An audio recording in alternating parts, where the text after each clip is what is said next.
දවසක් ඔයාලා හැමෝටම ඉතින් අද අරගෙන ආවේ ශ්‍රී ලංකා විදුලි බල මණ්ඩලයේ ජොබ් වේකන්සි එකක්. ඉතින් මේකේ ගන්නේ ගණකාධිකාරිය තනතුර දෙවනි පන්තියේ දෙවනි ශ්‍රේණියට.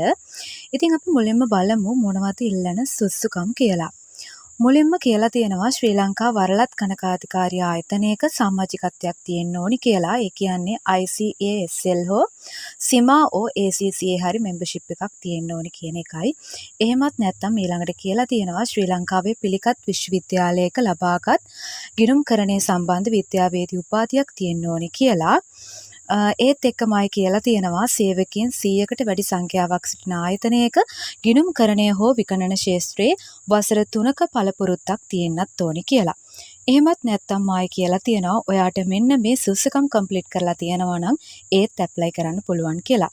ඒකෙදි ශ්‍රී ලංකා වරලත් ගණකාධිකාරිය ආයතනයක එක්සෑම් කරලා තියෙන්න ඕනි. එහෙමත් නැත්නම් account සම්බන්ධ ඩිප්ලෝමාවක් කරලා තියෙන්න ඕනි. එහෙමත් නැත්නම් පිළිගත් විශ්වවිද්‍යාලයක BCom උපාධියක් අරන් තියෙන්න ඕනි කියලා. ඒත් එක්කම ඔයාට විධායක මට්ටමින් ගිණුම් කරන ක්ෂේත්‍රයේ වසර 5ක පළපුරුද්දක් තියෙන්නත් ඕනි කියලා තියෙනවා. ඒ වගේම ඒජ් ලිමිට් එක දාලා තියෙන්නේ ක්ලෝසින් ඩේට් එකට වයස අවුරුදු 35ට වඩා අඩු වෙන්න ඕනේ කියලා. ඒ වගේම ආයි කියලා තියෙනවා මේකට තෝරා ගන්න ඉන්ටර්විව් එකක් මගින් කියලා. ඒ වගේම ක්ලෝසින් ඩේට් දාලා තියෙන්නේ අප්‍රේල් 22.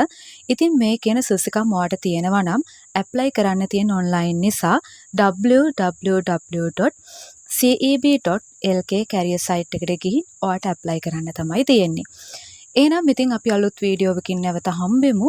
ඔයා තාමත් අපව subscribe කරලා නැත්නම් subscribe කරලා තියාගන්න. ඒ වගේම මේක තවත් කෙනෙකුට දැනගන්නත් share කරන්න.